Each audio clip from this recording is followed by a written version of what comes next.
Good morning. This is English 7 for Monday, and we are going to continue our study of prepositions. Now remember, last week when we were talking about prepositions, a lot of them were words that were confused, like except and accept.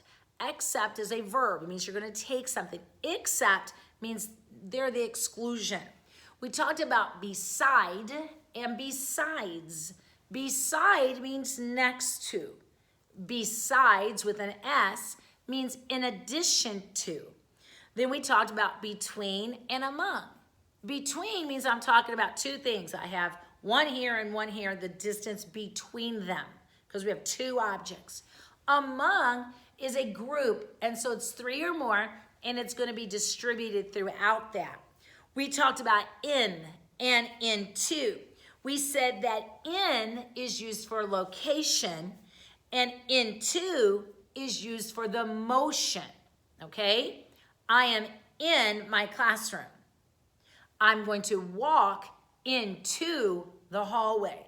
The difference is what's happening in the sentence. So in is a location, into is a motion, it's an action, okay?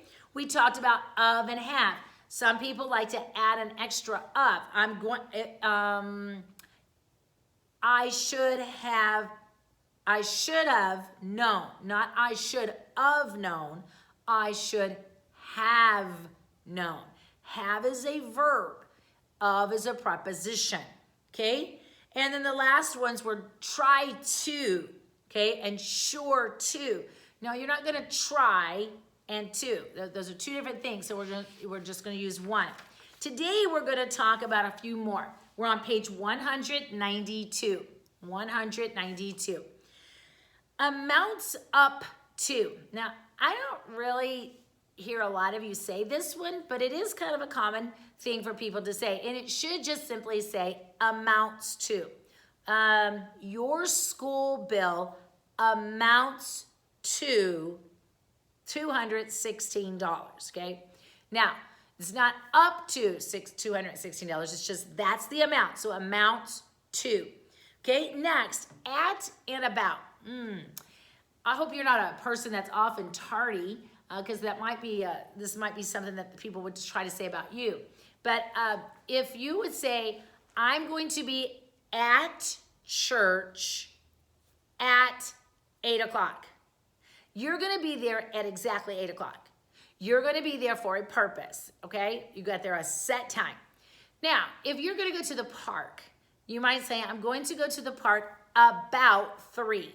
So, generally speaking, it's going to be about 3. It might be a little before, it might be a little after, but it's just in that area. It's one or the other.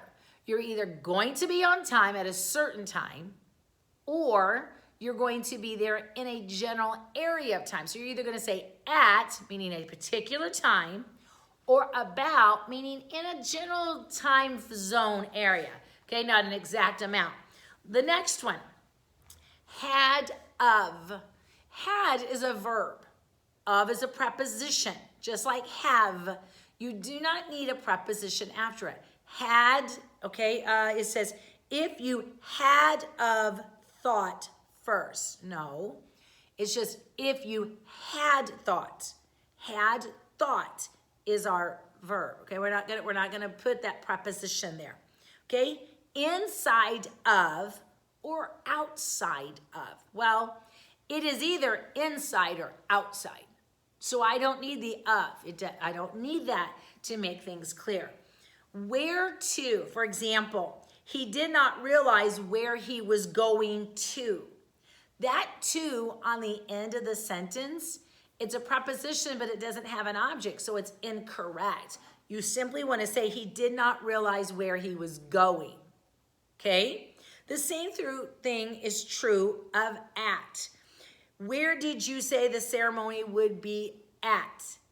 There's no object after the at, so I do not need that preposition. Just where did you say the ceremony would be, okay?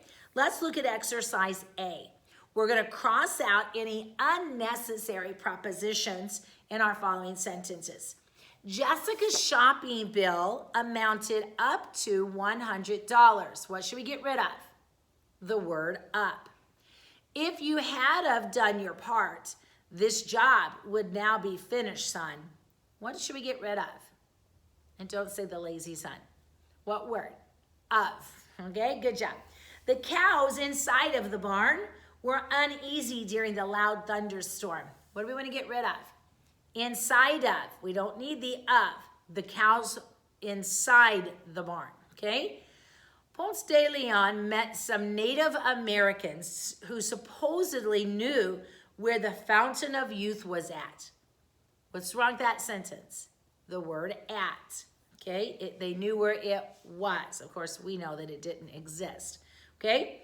Number 5, my father starts his day at about 5 o'clock in the morning every day. No, Dad starts at 5 o'clock, meaning he gets right up with his alarm clock, or about 5 o'clock, meaning he sets his alarm clock somewhere in that vicinity.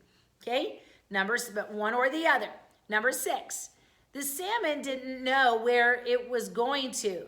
It merely followed its instincts. What word do I need to get rid of? The word to. The salmon didn't know where it was going. Number 7, Mother told us to leave the dog outside of the house until he was completely dry. She told us to leave the dog outside. Okay, leave the dog outside the house. Get rid of the of. If the authorities had have been aware of the weakness in the dam, the disaster might have been avoided. What are we going to get rid of? The word of. If the authorities had been aware.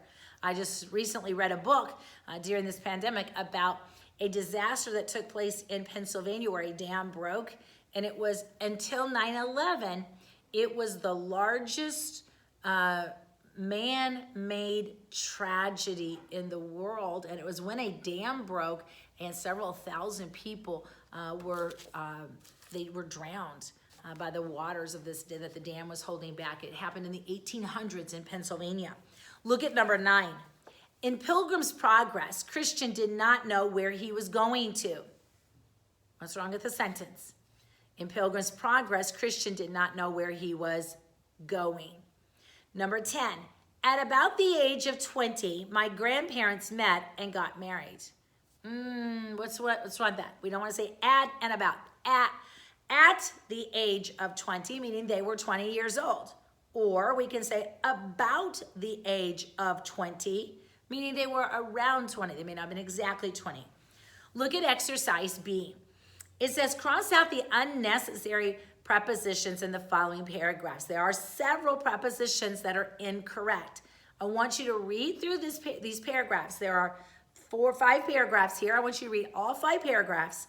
Find all of the prepositional mistakes. If it's a preposition that needs one or the other, cross that out and write the one that you're choosing, okay? Or maybe you need to just take a preposition completely out because there are 2 there. Then it says in exercise C, write sentences illustrating the correct use of rules 7 through 12 for page 192. Those are the rules that we just went over. I want you to do exercise B and exercise C. You're going to need exercise C later, so please make sure you have it all complete in your book. All right? Have a good day.